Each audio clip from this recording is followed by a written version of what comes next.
You ready for this? Because what just went down in Cleveland isn't your typical NFL drama. This is the kind of chaos that makes you grab your phone, call your boys, and say, "Yo, you seeing this? Jerry Jeudy just torched the entire Browns organization without even raising his voice." And honestly, that's the most dangerous part. Let me paint you a picture of what really happened here. You got Jerry Jeudy standing at a podium, cameras everywhere, microphones shoved in his face, and someone asks him about the Browns quarterback carousel situation. Simple question, right? Should have been a standard player answer. Something like, "We trust the coaches," or "That's above my pay grade." But nah. Jeudy looked dead into those cameras and basically said, "I don't even know what to call that. Not anger, not frustration, just pure unfiltered confusion wrapped in professionalism." That's the nuclear option in athlete speak, and everyone in that room knew it.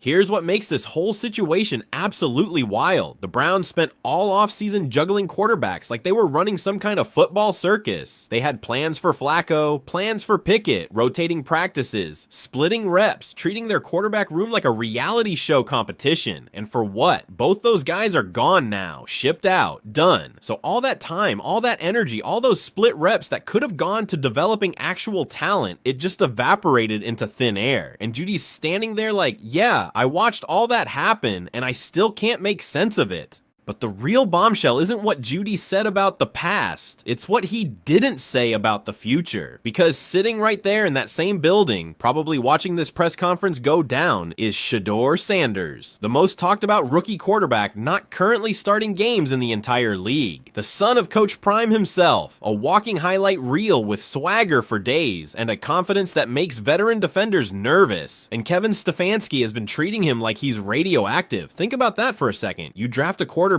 with this much buzz, this much natural talent, this much media attention following his every move, and then you just bench him. Not because he's playing bad, not because he's causing problems, just because the head coach seems allergic to anything that doesn't fit his carefully structured paint by numbers offensive system. That's not coaching, that's ego management.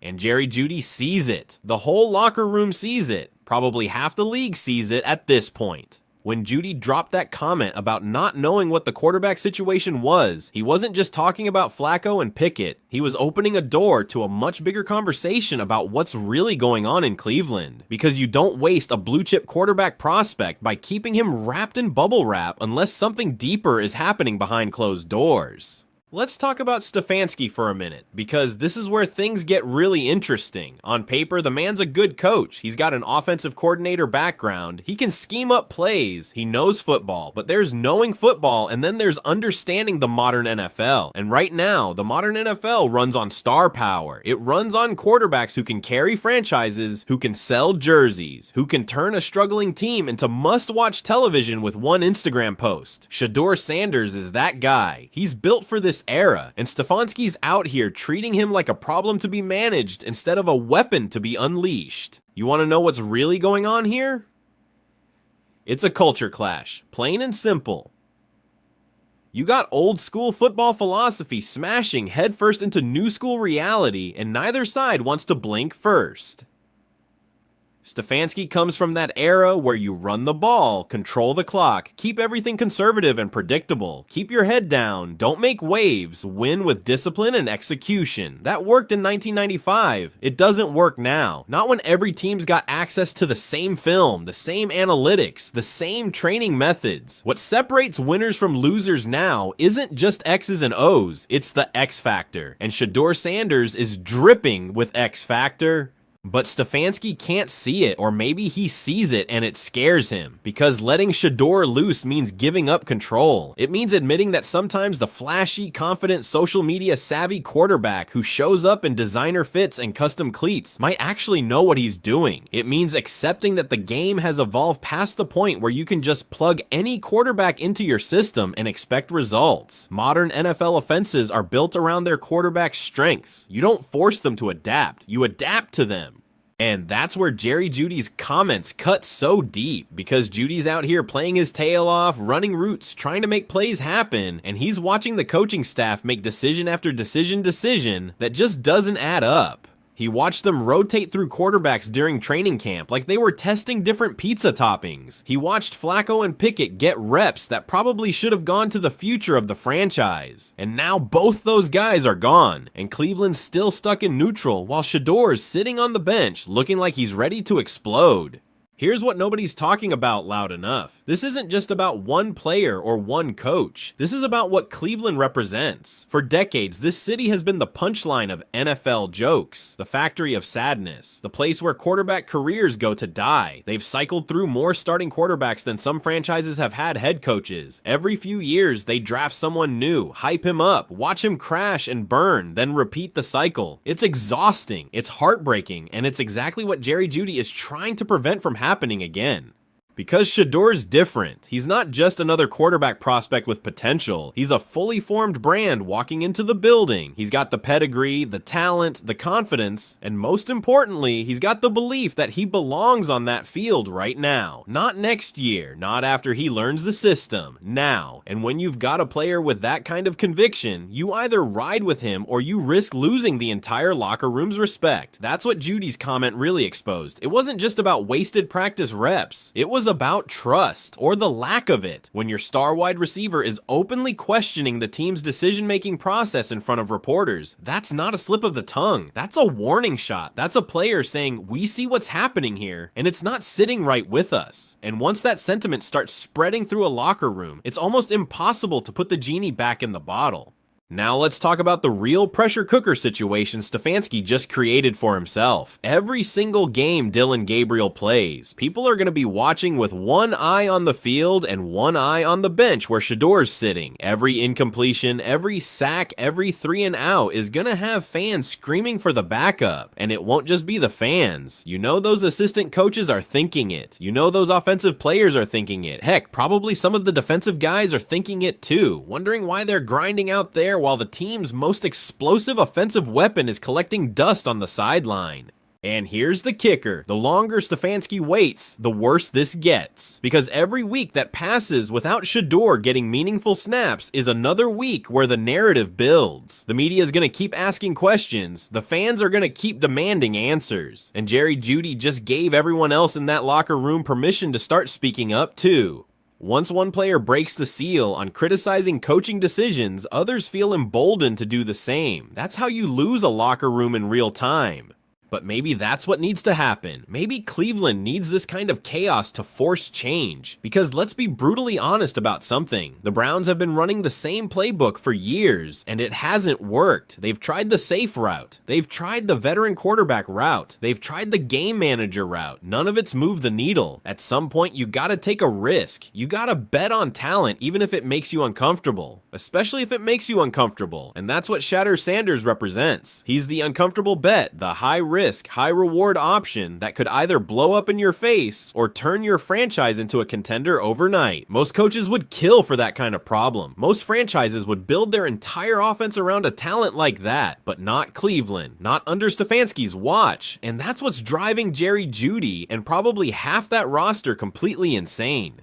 Think about it from Jeudy's perspective for a minute. He left Denver. He came to Cleveland with hopes of being part of something special. He's putting up numbers, running crisp routes, doing everything asked of him, and meanwhile, the coaching staff is playing it so safe they might as well be coaching in bubble wrap. How long is a player supposed to stay quiet while watching obvious talent sit on the bench? How many more losses does Cleveland have to suffer through before someone in that building stands up and says, enough is enough, we're doing this different now? That's the tension bubbling under everything Jeudy said. It's not just about quarterback reps or practice schedules. It's about organizational philosophy. It's about whether Cleveland wants to be a team that plays not to lose or a team that plays to win. And right now, keeping Shedeur Sanders on the bench feels a whole lot like playing not to lose. It's the safe move, the conservative move, the move that protects Stefanski's ego and his system, but doesn't do anything to actually make the team better.